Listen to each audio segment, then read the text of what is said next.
And behold, a Canaanite woman from the region came out and was crying, umiyak po, no? Have mercy on me, O Lord, son of David. My daughter is severely oppressed by a demon. But he did not answer her a word, and his disciples came and begged him, saying, Send her away, for she is crying out after us. Sa verse 24, he answered, I was sent only to the lost sheep of the house of Israel. Sabi naman po ng babae, but she came and knelt before him, saying, Lord, help me. And he answered, It is not right to take the children's bread and throw it to the dogs. No? So, dito po, no, ang hinihingi ng babae is deliverance from severely oppressed ng demon. Sabi ni Jesus Christ, I was sent only to the lost sheep of the house of Israel. And it's not right to take the children's bread and throw it to the dogs. Tinutukoy po ng dogs is yung Gentiles, yung babae. Kasi lahat ng hindi bayan ng Diyos is sinuturing na hentil. And ang hentil is unclean. Sa paningin ng mga Hudyo noong time na yon. Hinihingi niya is deliverance, children's bread para sa kanyang anak.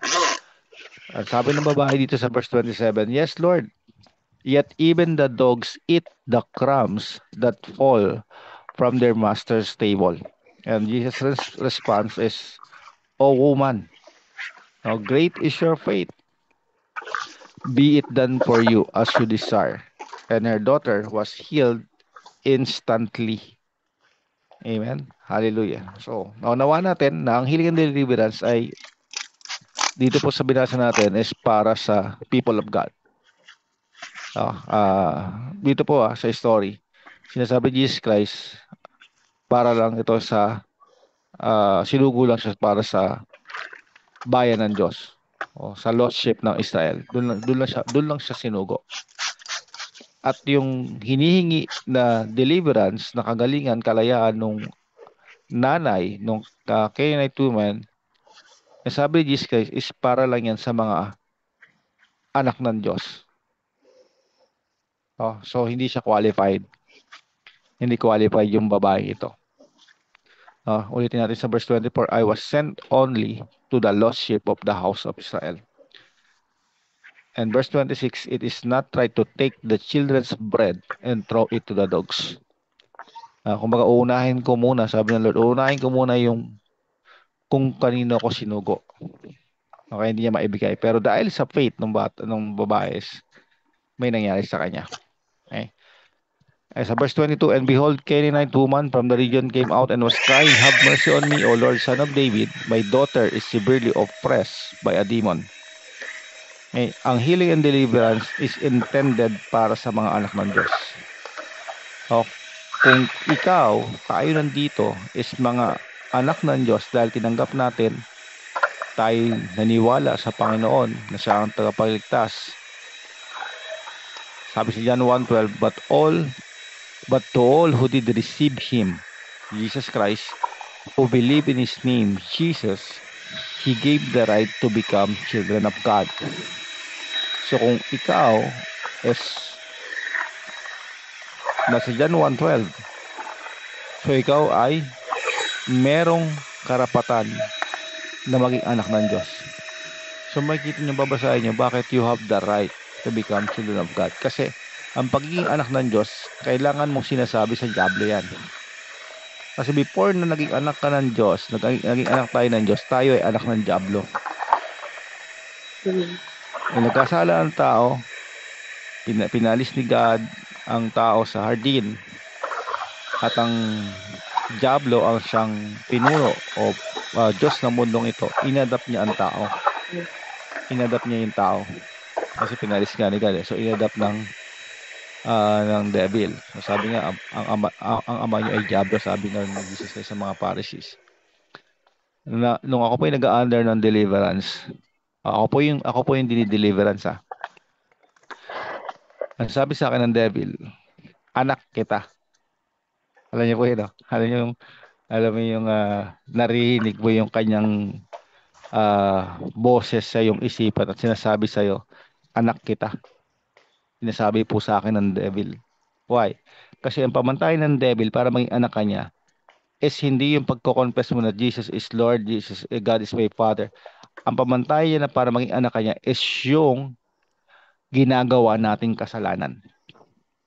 Ang sabi ni Jesus Christ, ginagawa ninyo ang gusto niyong gawin yung ginagawa ng inyong ama, ang Diablo. So, ako noon, ayaw ko sa Diablo. Wala naman may gusto sa devil eh. Right? Wala may gusto sa devil. Pero ba't ginagawa ko yung gusto ng devil? And the Lord said, ginagawa niyo yung ginagawa ng ama niyo. So, na na nakuha ko ng devil dahil doon sa ginagawa niya. O kaya ang sabi ni Jesus Christ, makikilala ang propeta sa kanyang bunga. O, katulad sa atin, di ba? Kung saan tayo naka-abide na puno, no? Kung saan tayo naka-abide, yun yung dadaloy sa atin. Oh, so ang pagiging anak ng Diyos, kailangan kong sabihin sa devil, ako ay anak ng Diyos, hindi mo ako anak. Pinuputol ko ang kaugnayan ko sa iyo. Lahat ng kaugnayan ko, nagawa kong kasalanan na ginagamit mo laban sa akin, lahat yan hihingi ko ng tawad. Gusto ng devil na hindi ka maging anak ng Diyos. Kaya nga sabi ni Jesus, sabi ni dito ni John, you have the right. Kailangan mong sabihin sa sarili mo yan. Kailangan mo ipalam sa devil na ikaw ay anak ng Diyos. Kailangan mo siyang i-declare sa buhay mo, ako ay anak ng Diyos. Hindi ako anak ng Diablo. Oh, so binigay sa atin yung karapatan na yun na maging anak ng Diyos. Ibig sabihin, no, balik tayo sa ating story, sa ating message. Ibig sabihin, ang healing and deliverance, ang children's bread ay para sa iyo. Ay para po sa atin.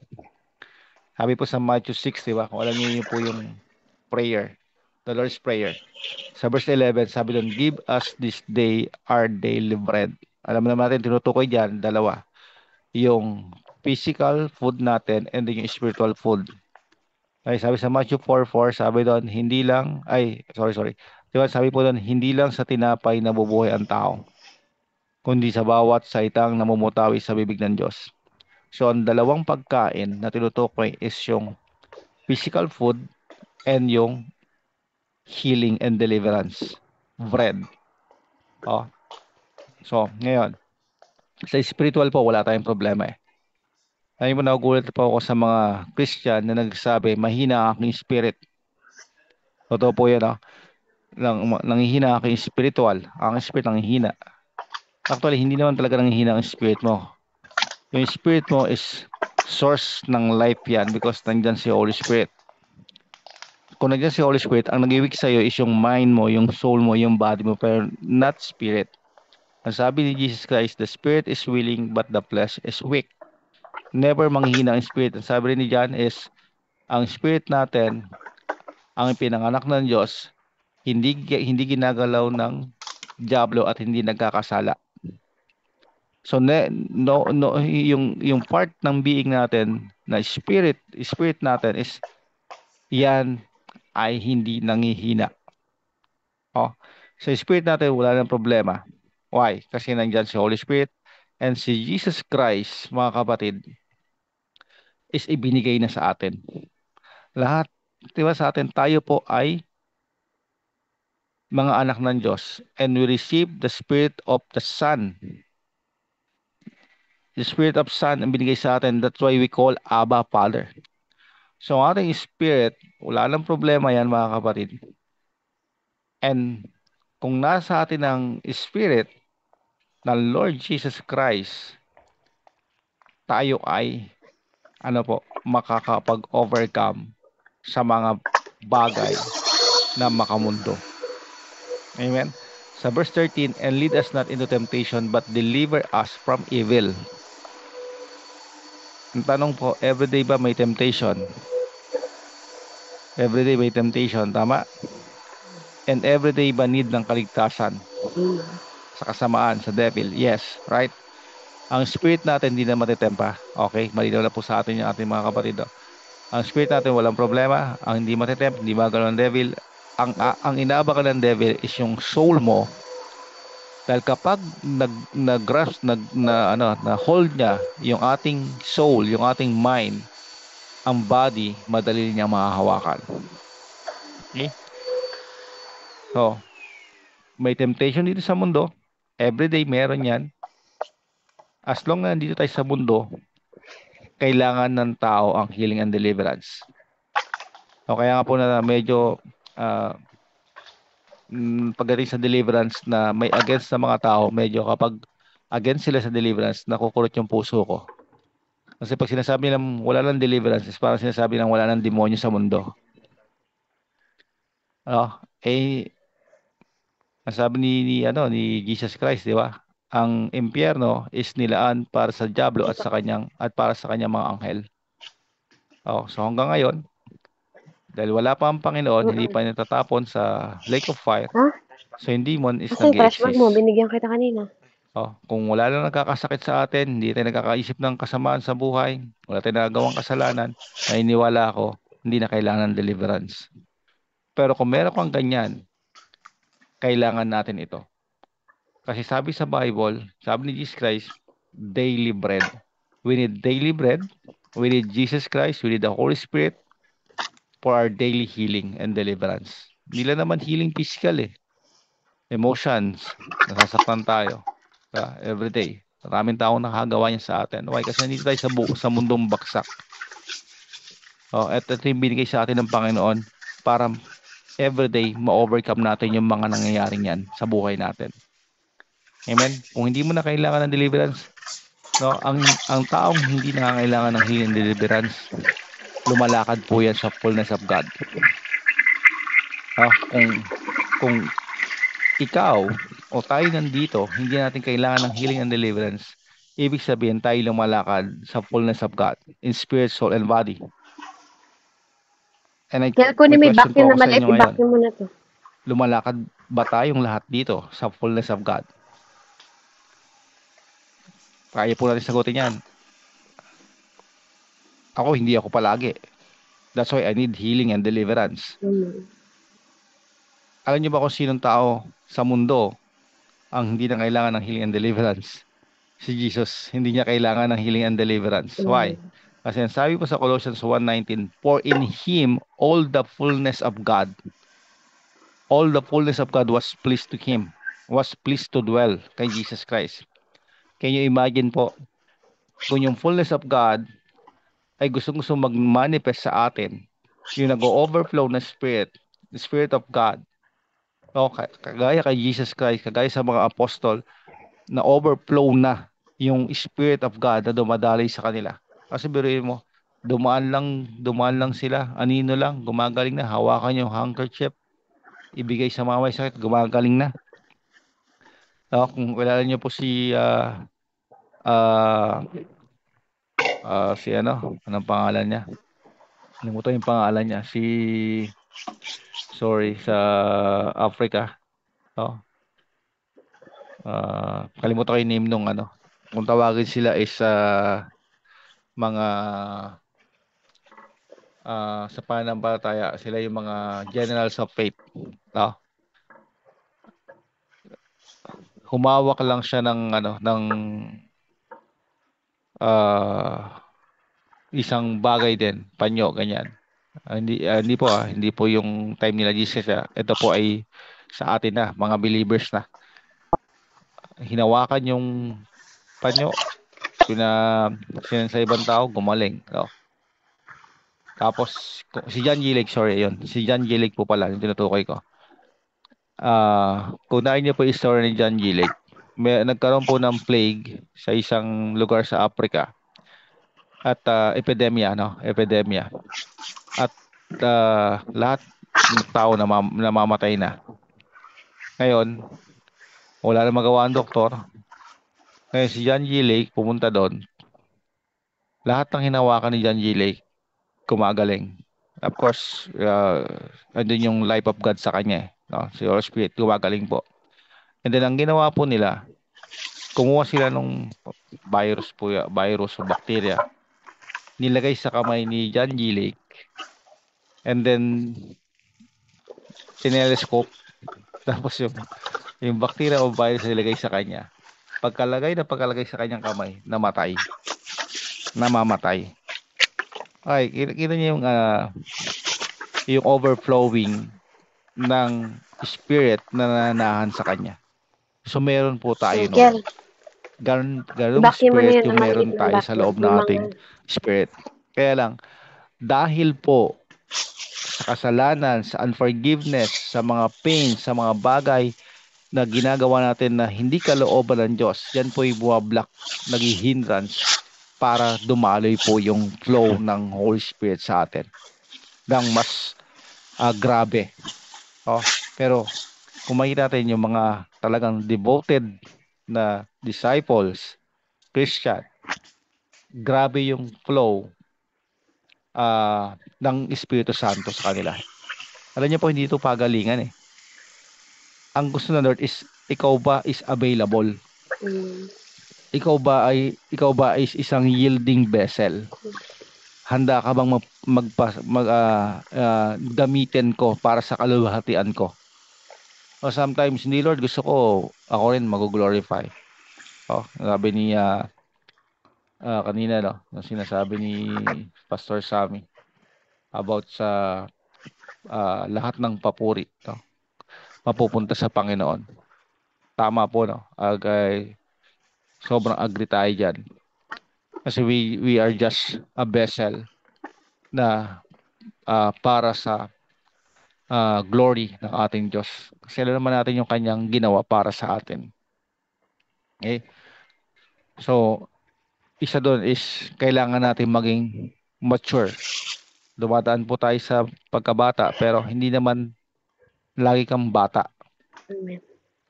So hindi naman 20 years ka na sa bilang Christian, ang kinakain nyo pa rin is gatas. Meron po yung progress dapat na patuloy. Sabi natin, mabagal pastor eh. Okay lang po mabagal. Ang mahalaga, umuusad tayo. Colossians 2 verse 9, for in Him the whole fullness of deity dwells bodily. Hebrews 1 verse 3, He is the radiance of the glory of God and the exact imprint of His nature. Hindi kailangan ni Jesus ng healing and deliverance, pero kailangan siya ng tao para sa healing and deliverance. Yes, amen. Kagaya natin mga kapatid, sabi natin, ay wala nang healing and deliverance eh. Hindi ako naniniwala dyan eh. Yes, para sa'yo. Pero paano yung ibang tao? Diba? Kung sa tingin mo, hindi na, tingin natin, hindi na napapanahon.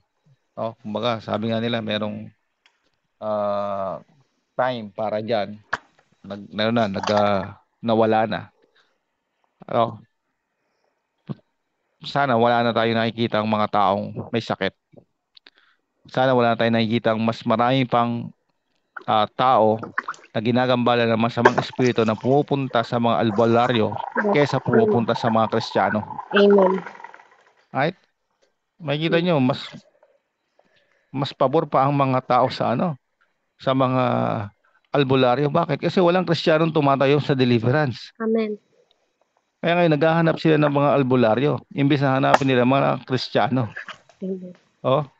So, kailangan natin, kung hindi tayo nangangailangan ngayon ng healing and deliverance kasi alam natin kung ano yung binigay sa atin ng Panginoong Jesus, gamitin natin ito para sa mga hindi nakakaalam. Sino yung magbibigay ng justice sa injustice na ginagawa ng diablo sa mga tao? Tayo po yung may responsibilidad nun. Tayo pong mga believers, tayo pong mga Kristiyano ang gagawa nun na ipaalam sa kanila na may justice para sa'yo. Binigay na yan ng Panginoon. Binayaran ng Panginoon. Kaya sinasaway ko ang diablo sa buhay mo. Sinasaway ko ang mga nangyayari sa buhay mo. And then sabay discipleship sa taong yan. Pati siya. Malalaman niya, ma-open siya, magkakaroon siya ng kaliwanagan. ay bakit nga pala ako hinahayaan na ganito ang buhay ko'y maghirap? Bakit ko nga pala hinahayaan na meron pang mga sumpa sa buhay ko? Yes. Bakit ko hinahayaan na ang marriage ko, ang aking mga anak is ganito? Oh, hindi po. Pag nalaman mo yan, magkakaroon ka ng fire sa puso mo at tatayo ka sa iyong sambahayan at uutusan ang diablo at sasabihin sa kanya, alam ko na ang katotohanan, alam ko na ang kapangyarihan, alam ko na ang dominion. Kaya Amen. umalis ka ngayon sa buhay ko, sa buhay ng pamilya ko. Oh, alam niyo po habang tumatagal ako sa ministry, nawawala na po sa akin yung paghingi ng awa sa Panginoon. Kasi alam ko na pong kinawaan niya na ako napakatagal ng panahon na. No, ano pa bang awa ibibigay niya sa atin kung nalaman natin na ang kanyang anak ibinigay niya sa atin. Kaya nga yun na nga yung last na binigay niya, awang-awa na siya sa atin. Talagang wala tayong magagawa kung hindi niya ipapadala yung kanyang anak. Wala nagawa ang mga propeta, wala nagawa, even si Moses is hindi nakatungtong ng promised land. Kaya nga ang ginawa niya, ang anak ko ang ibibigay ko. Sigurado hindi niya maisira ang covenant na meron ako. Sigurado gagawin niya ang kalooban ko. Okay, si Jesus Christ ang ating tagumpay sa lahat ng ginagawa ng devil sa atin. Amen. So kung alam mo na yan, tayuan mo yan. Utusan mo ang diablo. Sawayin mo ang diablo na merong authority. Oh, wag tayong magbeg kay God, mga kapatid. Hindi na tayo bata. We are Christian na alam natin kung ano yung ibinigay sa atin ng Panginoon. And mga kapatid, din ang mangyayari. Sometimes ang pinapakita sa ng Lord, anak, kailangan mo mag-level up. Amen. Alam niyo po ba mga kapatid, may kasabihan kami sa deliverance. Kapag nag-level up, kapag matindi ang pinagdadaanan mo at attacks ng devil sa'yo, ibig sabihin magle-level up ka na nun. Masaya kami nun. Okay, kasi alam namin, ito ng panibagong part to ng growth namin pagdating sa relation kay God. Marami, makikilala namin siya ng higit pa, na ipaparanas pa siya ng higit pa.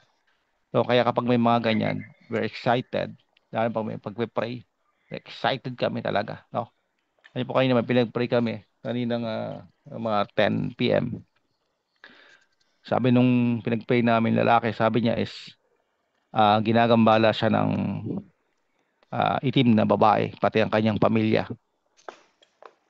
So, itong lalaking to is bumili ng mga pangontra sa albularyo. Pinag-pray po siya na nung kasama ko at nakikinig muna ako sa kanila. And after nun, ang sabi so alam naman natin na tayo is merong discernment. So maaari mo marinig yung spirit na gumagambala, makausap in spirit, yung mga gumagambala spirit sa isang tao. So isa doon is gift ng Holy Spirit, discerning of spirit. So kanina habang nagpe-pray, sabi sa akin ng spirit na gumagambala sa kanya is walang pangontra na kayang magpaalis sa akin sa kanila. So kung hindi ka aware bilang pastor, bilang believers, okay, believers na tayo. Kasi ang nagawa ng pastor pagdating sa casting out demons, kaya rin gawin ng believers. Hindi po binigay ang casting out ng devil, healing and deliverance sa pastor. Ibigay po yan sa mga believers. So, ngayon ang nangyayari, tinatanggalan mo ng sarili mo ng gawain at umaasa na lang doon sa mga pastor. Hindi po. As a believers, gawain po natin lahat yan. Hindi po yan, may specific na ibinigay yung sa pastor as mga laga ng tupa. Magpakain. Pero pagdating sa power of God, same power is meron tayo, mga believers. Sabi po ng Espiritu, sabi niya, walang pangontra na makakapagpalis sa akin sa kanila. Siyempre, alam ko yung kumbaga yung term, yung kalakaran pagdating sa spiritual realm. Kailangan alam mo, yung Word of God at kung sino ka kay Kristo, yung authority mo para sawatain yung sinasabi o i-rebuke yung sinasabi ng Spirit. Ang sabi ko sa kanya, sabi ko doon sa doon sa pag-pray namin, sumunod ka sa akin sa panalangin.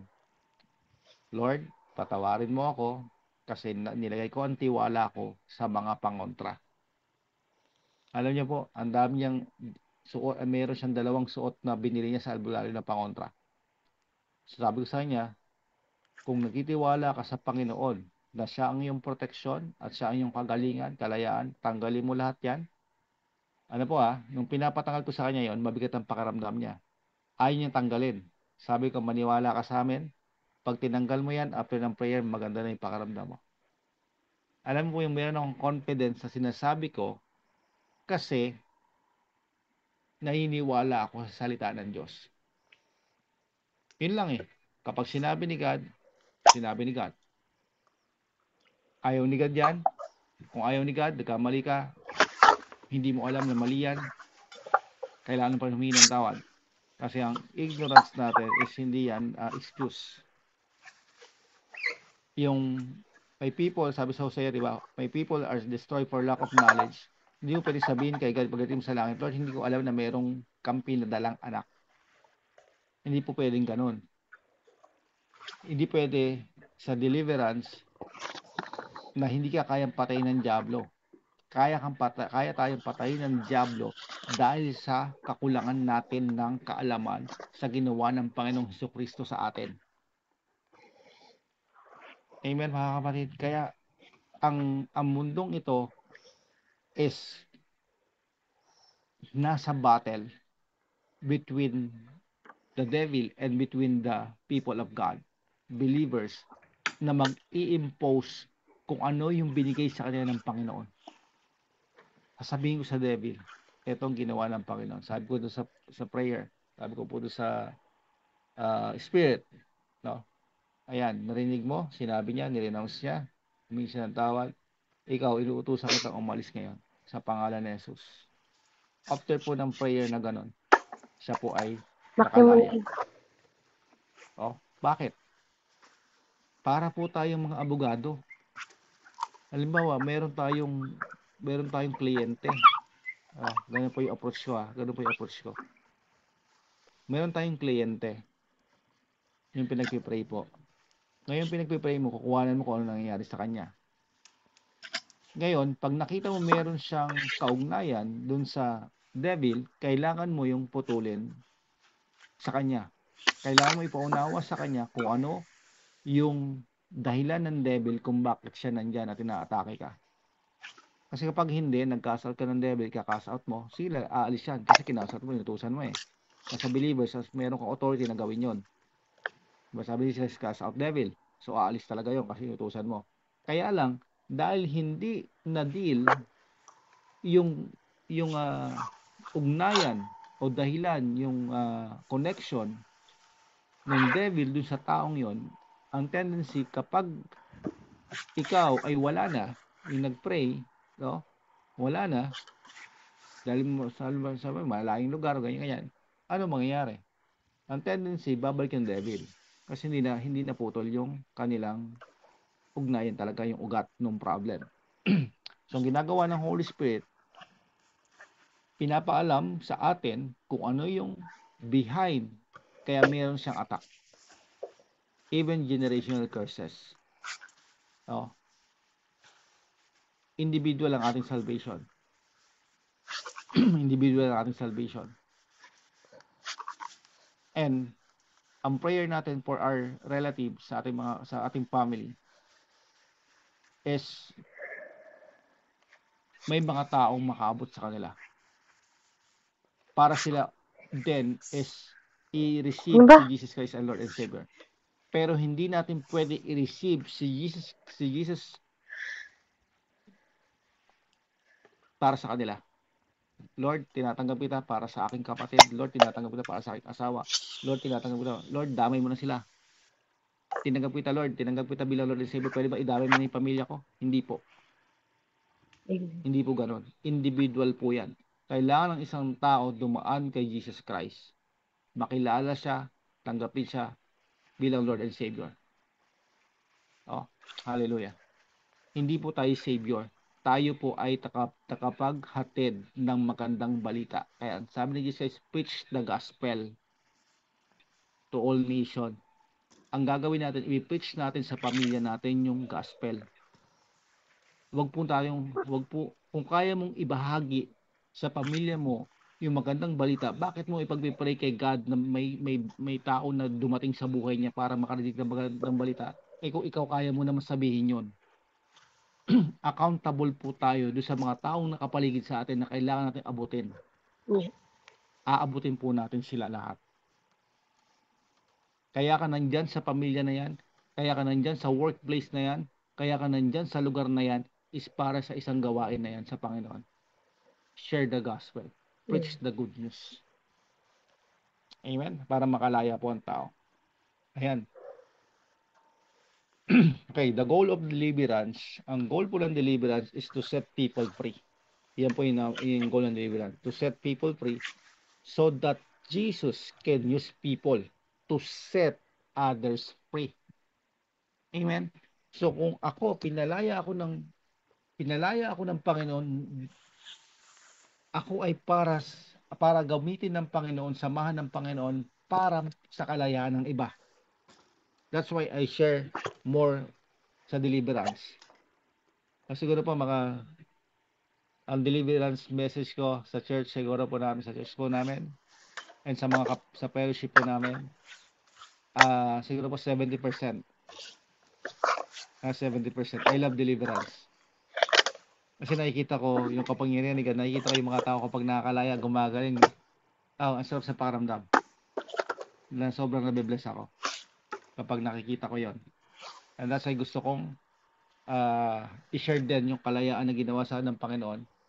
Hindi po para kayo ay gumaling lang o lumaya, kundi kayo rin po ay gamitin o tulungan ng Panginoon para sa kalayaan ng iba, para sa kagalingan ng iba.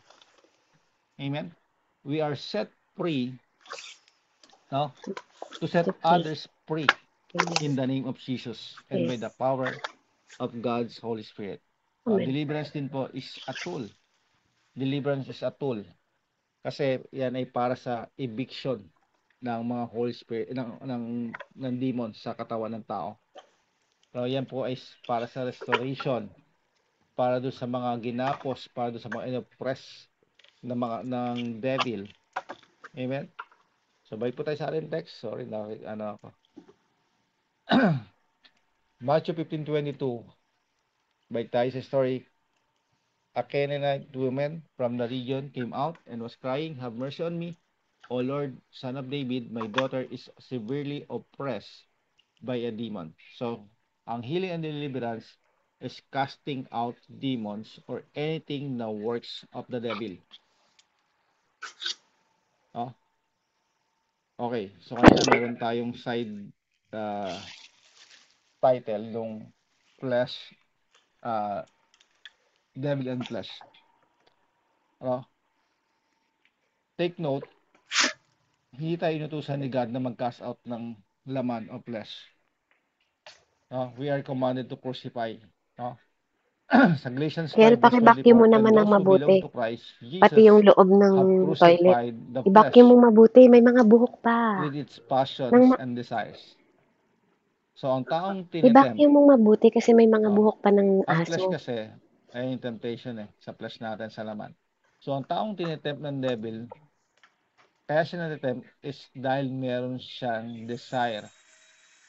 So, hindi tayo itetempt ng devil sa mga bagay na ayaw natin. Nagsasayang siya ng oras. So, ang temptation ng devil, gagamitin niya yung mga gusto natin. Diba, nakita ng devil, gusto mo nang manood ng mga Korean novela. Doon siya babala ng temptation. Hindi niya itetempt sa mga bagay na sino dito tinitempt ng diablo na magbasa ng Bible? Wala, di ba?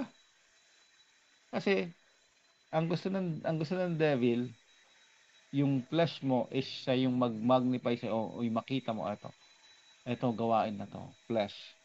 Ito yung gusto kong mo, gawin mo. At nakikita niya na, ito yung ano mo. Alam niyo ba, kilala tayo ng devil. Mula pagkabata mo, binabantayan ka na niya. Alam niya kung paano ka galitin. Diba? Alam niya kung paano tayo galitin. Alam niya paano sirain yung araw natin. Kasi binabantayan niya, alam kung paano sirain yung mood ni, si Sister Beverly. Ni Beverly, sabi nga ng devil, ito nang gagawin ko, siraan na araw nito. Kaya, so pinag-aaralan niya tayo. So dapat gawin din tayo. Pinag-aaralan natin kung ano yung mga paraan o modus operandi ng devil. Pag hindi ko nasabi mag-focus, hindi naman tayo maging yung demon talaga nag-aano tayo sa demon. Talaga yung parang puro demon sila, si pastor, puro demon sila, hindi po, no? Kaya lang, alam niyo po ba sa gera, kaya nagtatagumpay yung isang mandirigma kasi pinag-aaralan niya yung kalaban niya. Kung hindi mo alam, wala kang alam sa kalaban mo, asahan mo, lamang yung nakakaalam. So kung alam mo yung gawain ng devil, pumatay, mangwasak, manira, alam na kagad, ito sa devil to. Alam na kagad na kapag ito pinatulang ko tong taon to, alam ko, division to sa devil to, ay hindi ko gagawin to. Alam mo na po yung mga paraan niya, kaparaanan niya. So iiwasan mo na yon kasi alam mo na magtatagumpay yung devil. Pero, dahil nga, maging mapagmatsyag tayo, sabi ni Peter. Kasi yung devil, di ba? Ngaw-ngaw na ngaw-ngaw para makahanap ng mga tao na masisila niya. So, hindi lahat kayang silain ng devil kasi naghahanap siya ng mga masisila niya. Sa James 1:14, kundi ang bawat tao ay natutukso pagka nahihila ng sariling masamang pita at nahihikayat. So, may part tayo. So, hindi mo pwedeng sabihin the devil made me do it. Hindi mo pwedeng sabihin yung sinabi ni Eva, yung ahas Hindi mo pwedeng sabihin Buhatin yung mo na sinabi 'to ni sa Adan, kabilang si yung babae Uncle ibinigay mo at sa akin i-vacuum mo na 'tong kwarto na 'to. Diba? Hindi pwedeng sabihin mo na gano'n, Lord, yung devil natukso ko kasi sinabi yan ni Eva. Hindi po pwedeng sabihin natin yun. Diba nangyari, meron pa rin punishment si God. Nung sinabi ni Eva, sinabi ni Eva na yung ahas. Nung sinabi ni Adan na yung babae, ano po nangyari? Lahat sila may punishment Si Adan, si Eva, yung ahas. And then, yung generation na sumunod kina Adan sa Eva, nadamay na. Kasi nagmula sa kanila yung tao. Okay? So, kapag may kasalanan tayo, isang solusyon to take yung consequences is admit. No? Kapag ikaw ay na-tempt ng devil and then nakita mo talagang nagawa mo yon, kasi sabihin mo, Lord, patawarin mo, nagawa ko to. Yung gusto na Lord na i-acknowledge mo lang, mag-humble lang tayo sa kanya, Lord, patawarin mo. May na-tempt ka, tulungan mo ako. Huwag natin sa mag-justify pa tayo na i-justify pa natin yung kasalanan natin. Kasi Lord, itong devil Diba? Teka lang. Ginusto mo yan kaya nangyari yan. And then nakita mo yung resulta. Nakita mo yung resulta. Kaya nangyari. Ayun po, na-revive sa akin yung sinabi kaya ni Pastor Sammy na yung consequences, about consequences. Alam niyo po ba si Jesus Christ? Saka si Jesus and sino ba yung isang sa Acts, si Stephen. Sinabi nila, huwag nyo nang pagbayaran sa kasalanan nila. Nung binabato siya hanggang mamatay, sabi ni Stephen, huwag na po silang pagbayarin sa kanilang kasalanan ginawa. Pagpiliin mo yan, Lord, huwag ka na magalit sa kanila. Okay lang ako, Lord, masaya. Pero huwag ka sana magalit sa kanila. Kasi alam niyang si God is just. Alam niya si God ang gaganti sa mga righteous. Kasi pinagkakatiwala natin yun. Pero nakaka-amaze lang yung pag-ibig na nakita ni Stephen kay Jesus Christ. Kasi si Jesus Christ is nakapakos kasi sinasabi niya, Father, forgive them. For they do not know what they do. Diba? Lumindol, walang namatay. 3,000 ang naligtas. Sabi doon, malakas na lindol, pero walang napahamak nung time na yun. Why? Kasi nag-intercede si Jesus Christ, Lord, patawarin mo sila. Hindi nila alam ang ginagawa. And Stephen ganun din. Kaya I believe po sa akin na kapag may taong nagkakasala sa akin, ang sinasabi ko sa Panginoon, Lord, wag mo na po siyang ng consequences sa kanila. Okay lang po ako. Wag na po sila. Kasi alam kong si God is righteous judge at siya ay mag-ano. Pero dahil nag-i-intercede ka, Lord, alam kong merong consequences yung ginawa niya. Pero God, wag na po sana. Baka kasi hindi niya kayanin. O actually, yung devil is dahil sa kasalanan, papasok din po yun. Maliban dun sa righteous judgment ni God, pag gumawa ka ng kasalanan, ang devil, meron na siyang doorway para ikaw ay gambalain. Kasi yun naman yung doorway ng enemy to attack us. Sin. And yung number one, yung sin. Meron siyang karapatan na ikaw ay gambalain kasi lumabas ka sa bakod ng Diyos. Alam niyo po, ang salita ng Diyos, yan po ay hedge of protection. Nung sinabi ni Satan kay God, sabi niya kay Job, binakuran mo siya hindi ako makapasok, binakuran mo siya. Alam niyo po kung anong bakod yun? Hindi po yung bakod na apoy o ano, yun po ay bakod, yun po ay pagsunod, obedience ni Job sa salita ng Diyos. Kapag sumusunod ka sa salita ng Diyos, sumusunod tayo sa salita ng Diyos, nakabakod po sa atin ang proteksyon. Pero once na tayo is gumawa against sa salita ng Diyos, lumalabas po tayo sa protection na yan. And then the devil nagkakaroon ng pagkakataon para atakihin tayo. Huwag mo ilabas yung ulo mo sa bakod ng Diyos. Huwag mo ilabas yung kamay mo. Kakagatin yan. Magkakaroon ka ng problema. Ayan.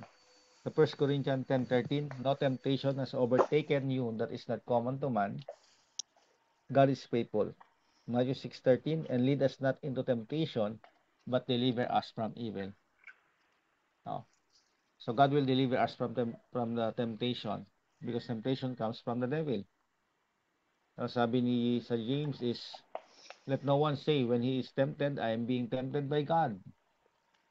For God cannot be tempted with evil, and he himself tempts no one. So ang temptation is hindi galing kay God.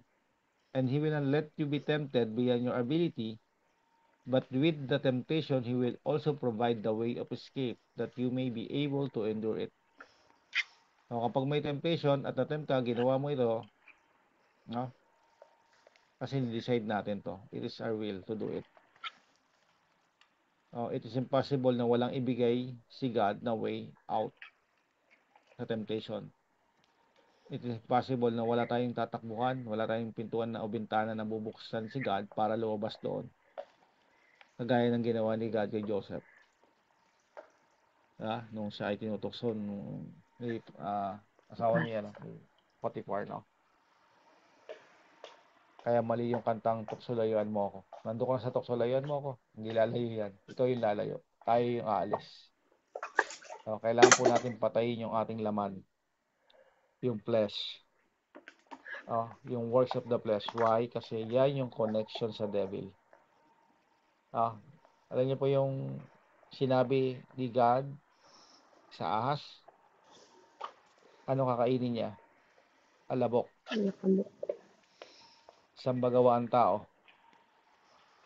Sa alabok. So, yun yung connection ng devil sa atin.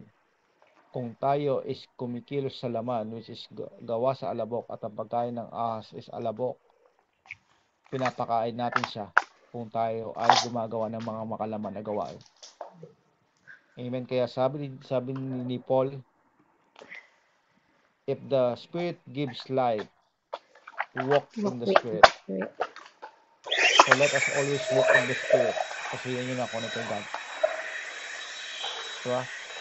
Bakit yung body natin may iwan dito sa earth and papalitan ng spiritual body, heavenly body? Amen? Kasi hindi to yung pang langit na katawan. Ito ay babalik sa lupa kung saan ang devil ang may connection. But when we got born again and we filled ng Holy Spirit, na lahat ng part ng from head to foot, no? Mula ulo hanggang paa, naka-yield sa Panginoon, kay Holy Spirit, wala pong kahit anumang spirit yan na mananahan na hindi sa Diyos. Okay? Alam niyo ba, merong demons na nasa tenga lang. Merong demons na nasa bibig lang.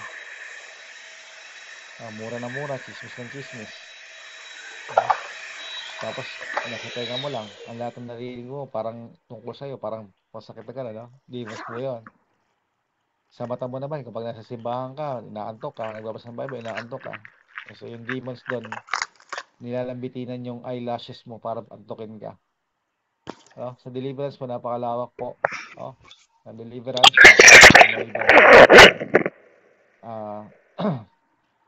sana marami tayong matutunan. So, kailangan nating patayin. Actually, it is decision natin yan to crucify ating flesh. Okay, so Matthew 15:28, then Jesus answered her, "O woman, great is your faith. Be it done for you as you desire."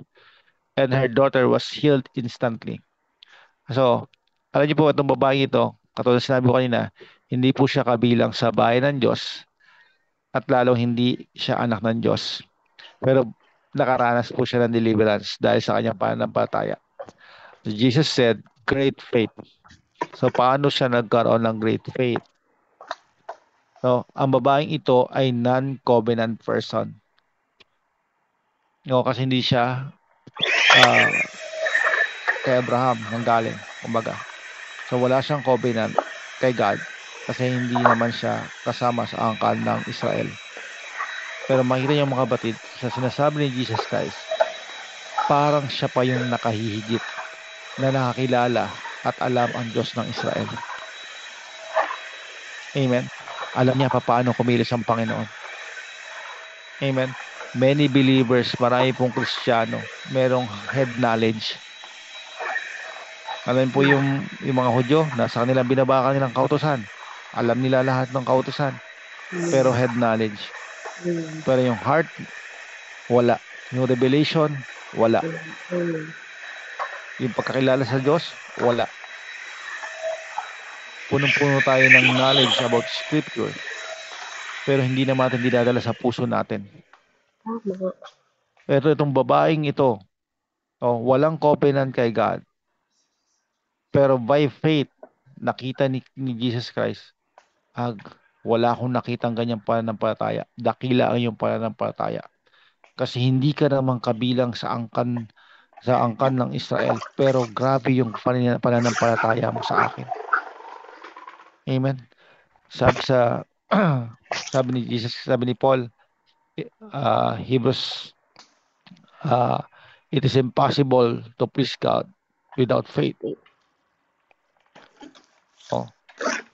So sinabi ni Jesus Christ, I give you power and authority to trample snake and scorpion and all the power of the enemy, and nothing by any means shall hurt you.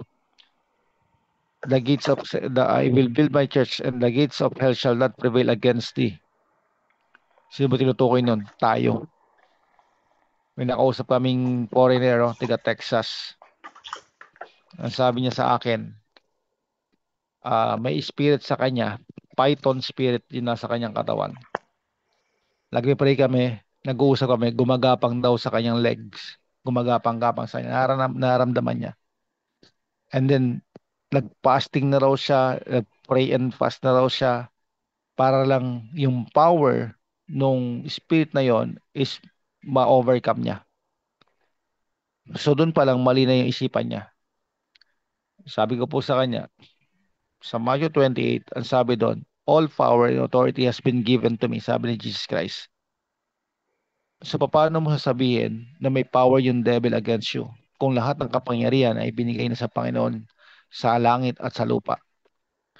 So nagkaroon ng access yung devil kasi yun yung kanyang paniniwala. And then sabi niya, hindi lang to emotions, hindi lang to isipan ko. Bakit ako mayroong mga bruise? Sabi niya ganoon. Bakit ako nagkakapasa? Pagising may mga pasa-pasa na ako. Mali na po ang isipan niya. Sabi nga po sa, di ba, sa Luke chapter 10, sabi doon, is nothing by any means shall hurt you. And then sabi ko sa kanya, all power has been given to Jesus. Nothing by any means shall hurt you. Sino ang paniniwalaan mo? Yung scripture na sinasabi ni God o yung nararamdaman mo ngayon at nakikita mo ngayon? Ano pa sabi niya? The word of God. Doon po, sa sinabi niya yun, mayroon pong na-break doon sa kanya. And then after nun, nag-pray po ulit ako. Ang sabi ko sa kanya, hindi python spirit yung nasa iyo, kundi marine spirit. And then nung kinasot ko po yung marine spirit, and then sabi ko sa kanya, check mo yung legs mo kung meron pang gumagapang. And then sabi niya, wala nang gumagapang. If hindi natin kayang i-discern at hindi natin alam ang salita ng Diyos, kapatid, mapaglalangan po tayo ng devil. So, etong babaeng ito, may isang alam siya. Alam niya na ang Diyos ay pag-ibig. Alam niya ang Diyos ay kikilos sa mga naniniwala sa Kanya. And then, God works. Amen? Wala pong hawak na kasulatan ang babaeng ito. Ba't binigyan ng Diyos ng kagalingan at kalayaan? Ano pa ang mga anak ng Diyos? Dahil sa ating Panginoong Jesucristo. Tayo po ay tatanggap ng kaligtasan, kalayaan, kagalingan, kasaganahan, at kapatawaran sa pamamagitan ng pananampalataya natin. Amen? Hallelujah. Okay. Thank you, Father, in Jesus' name. Ayan. Hallelujah. Okay. So may oras pa naman po, no? Ano sa ba? Okay. Check pa lang po. Kasi parang gusto kong Amen. Sige po, mag-ano kayo, Pastor, sa bawat isa ninyong dito sa loob. May oras Okay. po tayo. Okay. Magmamas deliverance tayo ngayon. Para pagpasok ng 2025. Yung spirit, kung meron man tayong spirit na nakapaligid sa atin o nasa atin, hindi na yan masasama. Hanggang 2024 ka na lang. Hindi ka namin dadalhin hanggang 2025. Bibitawan namin yan. Bibitawan natin yan lahat. In Jesus' name. Okay? So, meron ako ditong list.